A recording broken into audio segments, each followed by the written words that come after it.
Ashwani, welcome to StickmanCyber Knowledge Series. Really appreciate you making the time, and thank you for being a customer of Stickman. We've known each other for just over a year and a bit, and we've had multiple conversations, and dealing with challenges in the industry, challenges with business in general. So I thought it will be a great opportunity for you to come.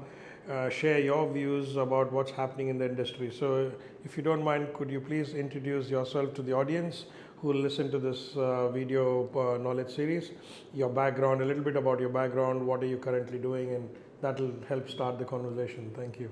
Yeah, sure. So I'm Ashwani Ram. I'm currently in a General Manager of Cybersecurity role at Chartered Accountants ANZ. Been here for 1 year, 2 months now. Really, time flew. I'm basically a pretty hands-on cybersecurity specialist. Been doing IT for the last 25 years. In security for the last 20 years in various roles such as infrastructure manager, and basically working for a US multinational prepares for you for a lot of stuff in terms of SOX compliance and then ISO compliance and then obviously NIST. So I have a pretty good view not only from an operations hands-on as a background Microsoft systems engineer, but in doing security in the management and compliance and GRC, which is basically and risk management really. And obviously, as I traveled through the career, I made sure that I fortified myself with the latest knowledge, not only in technology but in leadership also through UNSW's MBA. And right now, my passion is sharing what I've learned from a very hands-on 20 years of background to what I see in the modern world today in security. And and trying to give back. This is one way of giving back. No, thank you. Really appreciate it. So Ashwani, just to get the conversation going, obviously we are on the service provider side. You are on the user side or the consumer side. I'm sure you're speaking to your peers in the industry. What are you seeing as the maybe the top 3 challenges currently the industry is facing in terms of cyber? Right. Yeah, so when I network with my peers and obviously as you go through the various ISO forums and CSO forums, one of the recurring themes basically, the top 3 is the talent shortage, the ability to recruit, and specifically shortage in the assurance perspective, because that's what all the industry wants to do now is have a strong assurance strategically, right? And outsource the rest, okay? So that's one. And because of the talent shortage, obviously everybody actually has to work with a very limited pool of internal in-house. So staff burnout is another concern. So how much is too much is always a challenge in cybersecurity. And then obviously what we next see is the ever-changing threat landscape and how does it translate to the actual business, because you can't actually afford to jump on every threat out there. So what's pertinent to you? How does an organization decide it's pertinent to them? And then obviously, how do you articulate that risk to the board? Saying that you need to invest in that risk is a huge challenge because the board are still trying to grapple and understand cybersecurity. They know it's important, but how does it translate into the actual risk and then the investment that they need to do and the business impact? So that's one of the things that has arisen in most of the forums is the sizes challenge. How do we get sponsorship from the board, right? And obviously cyber insurance is another thing that's cropping up, premiums going up, lots of fine prints being underwritten, is it still current, is it still relevant? So those are some of the 3 things that actually comes up. Oh, wonderful. You touched upon talent, you touched upon threats, you touched upon board, and you touched upon insurance, right? So board is an interesting aspect, right? So with board, do you believe that boards, the level of knowledge and expertise of boards in general, right? Not about a specific company. Like the reason I'm asking this is I did a poll yesterday on LinkedIn. There was one of the cyber ministers of Japan came up online and said he's never used a computer ever, right? So he's always had people send emails, do everything for him. So there's a big uproar in the market saying how can a person who's never touched a computer be a minister of cyber defense or cyber security? I went out and said, well, does that mean that a Minister of Defense should know how to use a gun and run a pattern tank and fly an aircraft, or so this is the thing, right? Are we going to create leadership through technology background? So what is that? What do you see in your view in terms of the gap, right, with the boards? Yeah, I mean, if conversely to that argument, if you look at Japan's security posture, it is rated in the top 5, right, in cyber defense. So in the defense of the minister, he doesn't know how to use a computer. He is a country which is one of the best defensible, cybersecurity defensible country, right? So it's like, go figure. Do you really need that? Right? So I would basically say that at that level, you really need to get to a strategy together and what the business needs. Maybe that's what he's focusing on. He doesn't need to know cyber to actually counter cyber attacks. What's the strategy? What's the thing that's at risk the most for our organization is the question that the board should ask. That's what it is. So, and then is that risk from a cyber arena? Is that risk from any other parts of the business, right? Yeah, I think more importantly, I feel boards need to truly understand risk, not about technology and threat landscape and threat intelligence and threat vectors and TTPs and I'm like, you can confuse the board with all this jargons, right? And I see some tech people just throw these jargons out and think that they can get away with it, but risk is something businesses understand, right? If we can help boards understand risk in its true sense, and cyber risk is quite tricky, right? It's like if I'm with my kids trying to cross the road, I can very easily show them there's a threat. There's a car coming, there's a truck coming, you don't cross it, right? But clicking on a link and then the repercussion of it is all happening in the back end. How do you help boards understand this risk? Yeah, you're actually nailed it in terms of saying that the board should understand risk. They should understand technology, right? It is the job of the CISO to translate that risk into, is it a risk that's emanating from your technology arena or is it from any other arena, right? And that's what my challenge is in our organization, reputation, right? So if an attack does happen, a breach does occur, it's a reputational impact, which was always there as a risk. It's just, it's coming from another door, right? And unfortunately, that door is getting bigger, the target is getting bigger, right? So it's the same, and then winning that investment for that, okay? Cyber is one of the risks now, and is also as part of your fiduciary duty as a director to make sure you take care of the cyber risk. So data loss, is a risk which was always there. It's just, it's another door now. Cyber is another door, right? So we should be treating it that what you should understand to the board is now we got another door. True. Right? And then this is how the door behaves, right? And then the CISO actually translates what the business risk translates to cyber. And cyber needs to have a very good hook into the enterprise risk management, really. Cyber should understand risk. True. And cyber should start talking about risk from a business viewpoint, not from a techie viewpoint. We all learning. Like I didn't know about all these things. I didn't know how that I need to understand risk. I actually went and got certified in this just to understand how to articulate risk. Right? Especially cyber. Yeah, right? especially because cyber. You can't show them the truck coming to hit you, right? Because it's happening in the back end. They're like, what phishing email and what this and what that. So that's what get asked question. Yeah, and the confusing thing in cyber is that there is not only one defense that you rely on. You rely on layers of defense to catch it, right? And so the challenge is, okay, you got an endpoint security, an EDR solution. Why are you asking for this then? An extra SIEM then, let's say, or a web filtering or DNS filtering solution. Don't you have an EDR? Yeah, I have that, but unfortunately in cyber, we need layered defense, right? We just cannot rely on a single gatekeeper to stop everything because the threat changes. That's very beautifully put, because you have that layered defense starts from physical security, people security, and ensuring people are doing the right thing. Then you've got the infrastructure, the network, the application, the database, the front end, the web application interface. All of these layers can be a potential threat, right? Yes. And that's where I think building that, I call it the it's like a cake, layers of cake, right? Yep.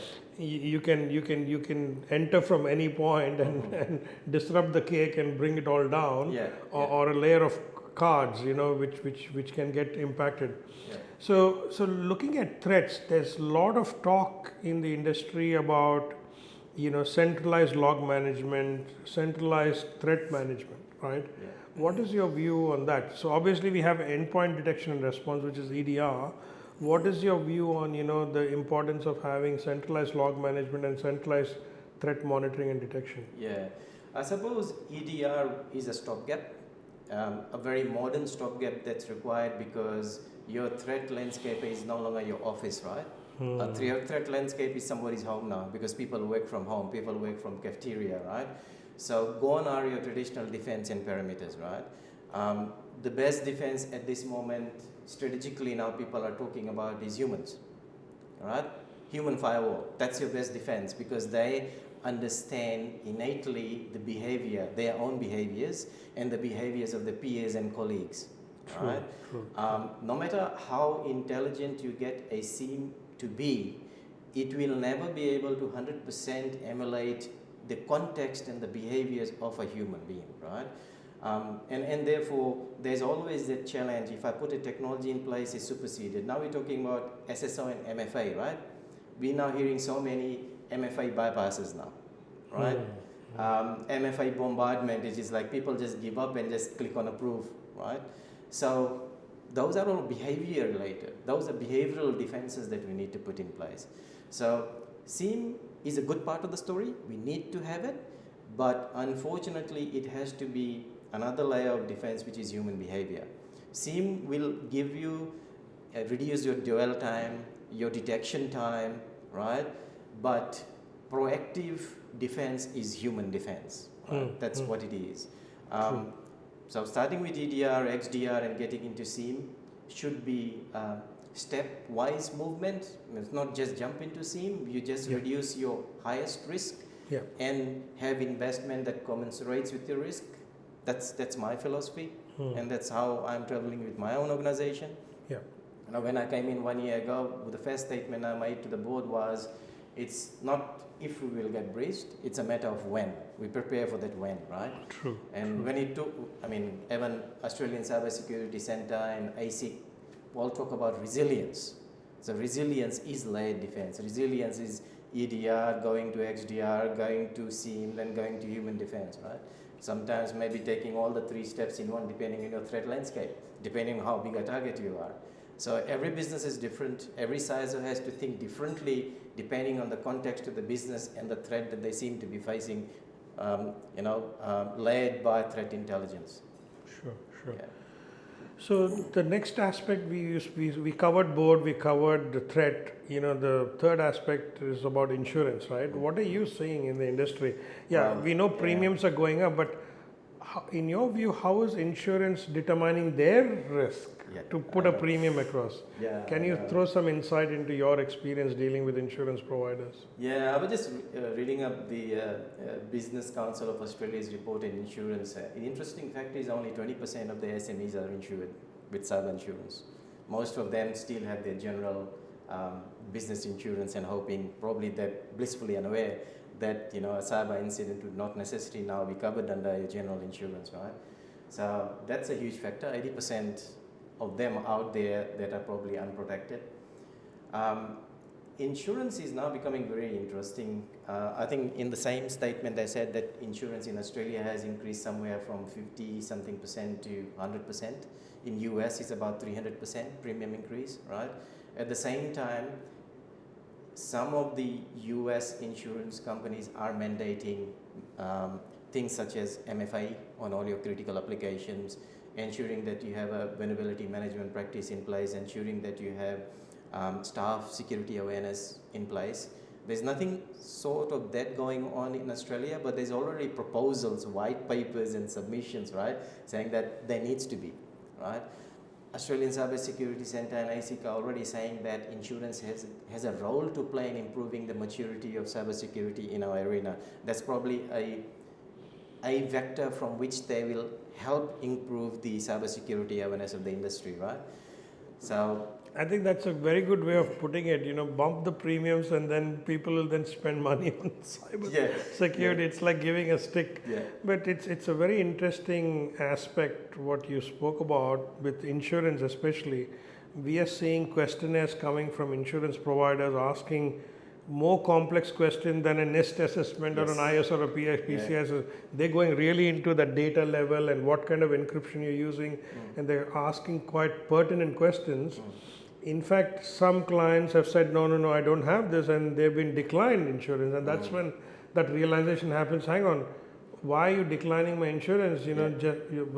You're telling you've got your doors and windows and you'd never lock anything, and then how do you expect to have insurance cover? They'll not carry that risk. Because I met with some senior person and he said, oh, we've got cyber insurance, we don't need security. So there's also this misconception that insurance is like a control. It's not a security control. It is a risk mitigation aspect. If all fails, then insurance will kick in. That is how insurance works. So there's also this misconception that, oh, I have insurance, so I don't have. It's like I have health insurance, so I can eat and drink whatever I feel like, right? It doesn't make sense, right? At the end of the day. And most people don't realize that the insurance helps you in your initial forensic analysis, containment, and actually closing the doors. But they probably will only pay for closing the doors means subscribing to a provider, getting tools in, an annual or 2 or 3 year subscriptions. They only pay for setting it up. They only pay for expenses down the lane. True. So those kind of things. And the other thing is, eventually, just like financial responsibilities, directors, cybersecurity is the financials is responsibility of the directors now. It's part of the and that's the advice from Australian Institute of Company Directors coming out, right? So if you take that approach that I've got insurance, I don't need to do cybersecurity, then you could actually be sued. Yeah, very true.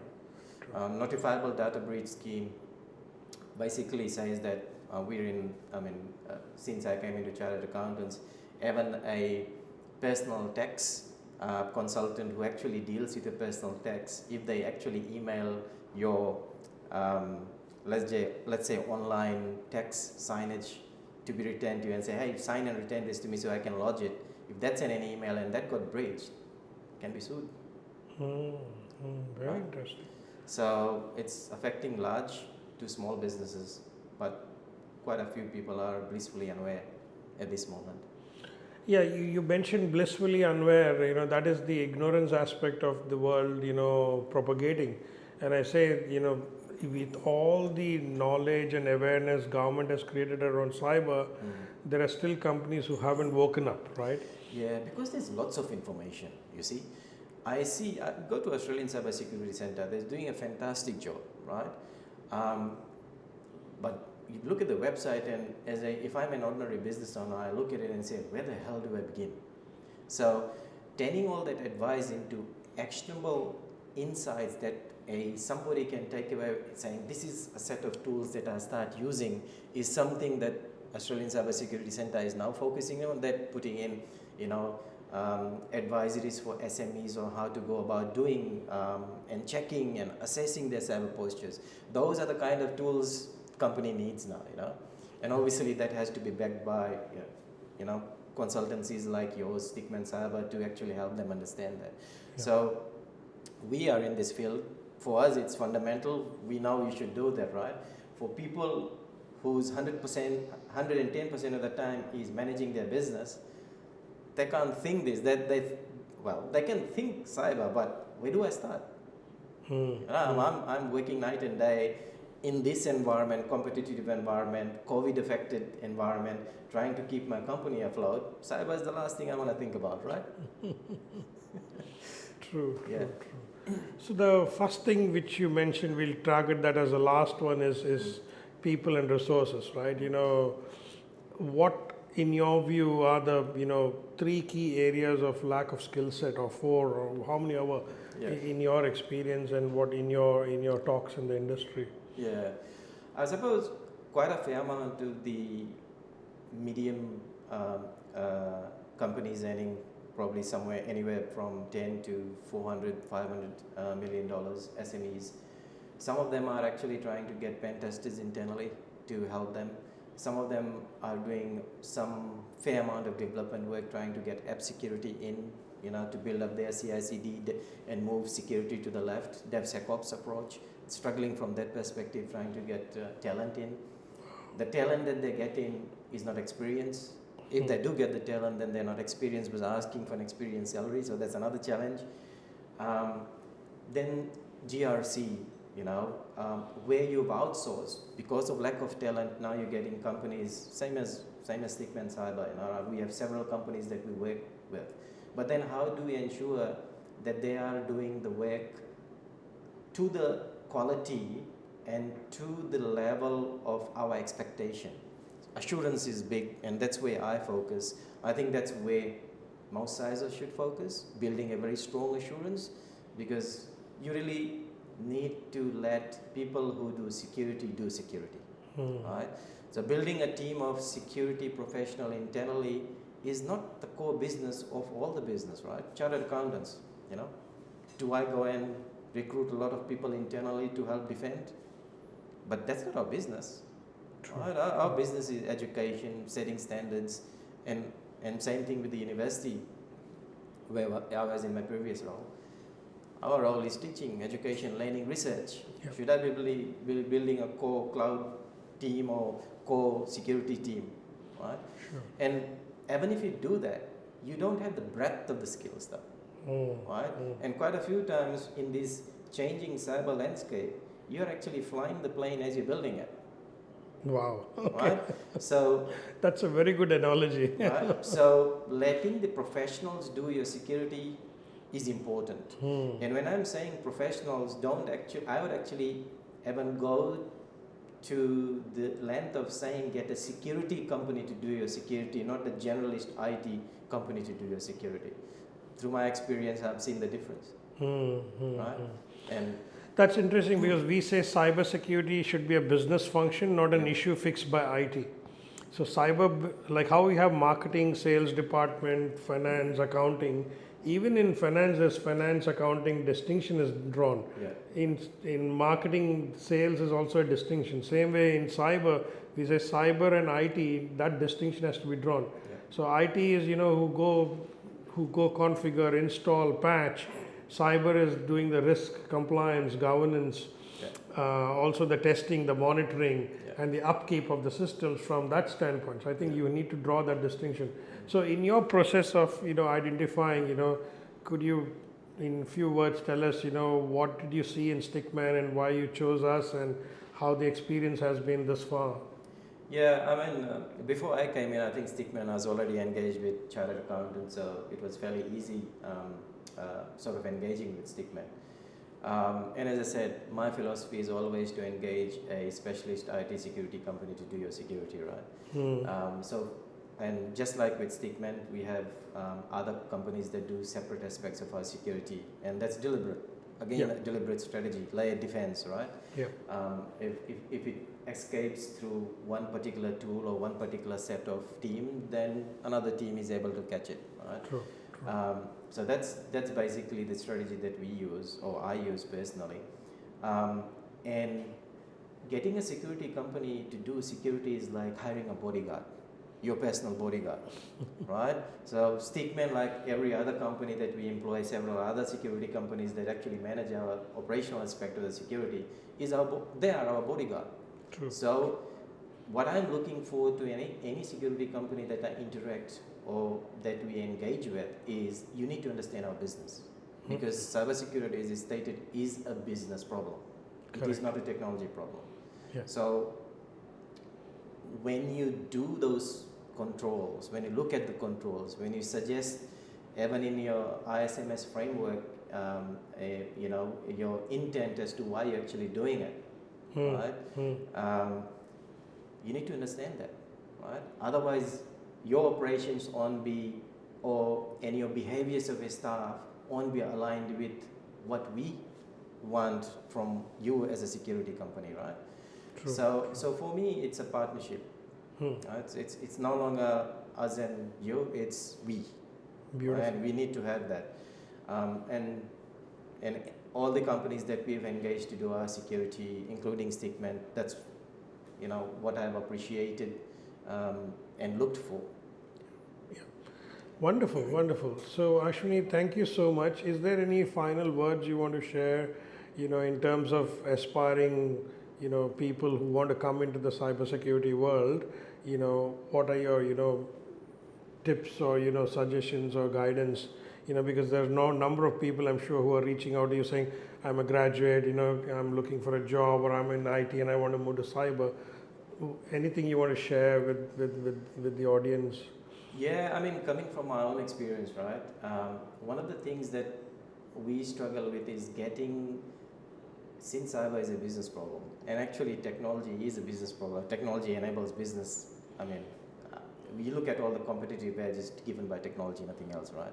So the skills that I would basically encourage the graduates out there who are looking to move in technology in cyber is to really work on your soft skills. And when I say soft skills, it's about communication. And when I say about communication, it's not about being articulate. It's about being understanding and having that emotional intelligence when you talk to the parts of the business, what they're expecting from you. Right? True. And that's very important because in GRC world, it's you interacting with the business totally. You are trying to persuade the other parts of the business to come on board and basically change their behaviors and be more cyber aware. Yeah. Be more conscious of their controls and how they treat data, how they handle data.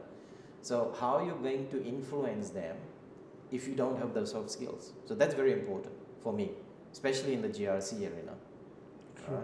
And GRC is where I focus now at the moment because that's our assurance that third parties in the different parts of our internal business have the behaviors to actually protect our data.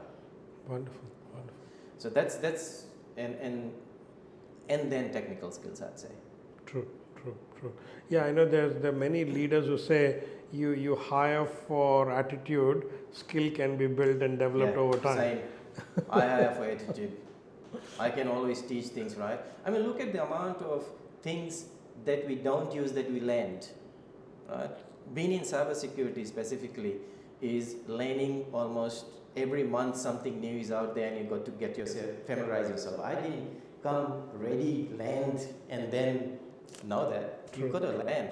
So aptitude is very important. Attitude and aptitude is very important. Being independent, being given a problem and just go and find out because I know you won't know the problem. You won't know the solution to the problem. My team, I tell them to be very open and say, if I'm giving you a problem, I'm 90% sure you don't know how to solve it. But that's not what I'm looking for. I'm looking for the behaviors and the aptitude for you to go and solve it and come to me with a solution. Because at the end of the day, I don't ever know the right solution until it's presented and until we bring it into the business context and choose the right one, right? Hopefully the right one. Yeah, especially they say, especially for leaders, if you have a team who does 80% and you do the 20%, which is mentoring, guiding, quality awareness, and also inspiring them, that's how leaders can become more successful because if leaders get to do everything, then, sometimes, you have to roll up your sleeves and get down in the trenches. But if you're doing that every day, then there's a serious issue with leadership there, right? You need to let go and encourage others to learn. And you do the mentoring, guidance, quality check, and also inspiring them in the process. Ashwani, it's been such a pleasure. We have met for the first time because of COVID. We have always done video, and now we've done a video conference, actual meeting, and also face to face. So thank you so much for making it today, and I wish you all the best. And again, thanks once again. Yeah, welcome, mate. Thanks for letting me share. Thank you.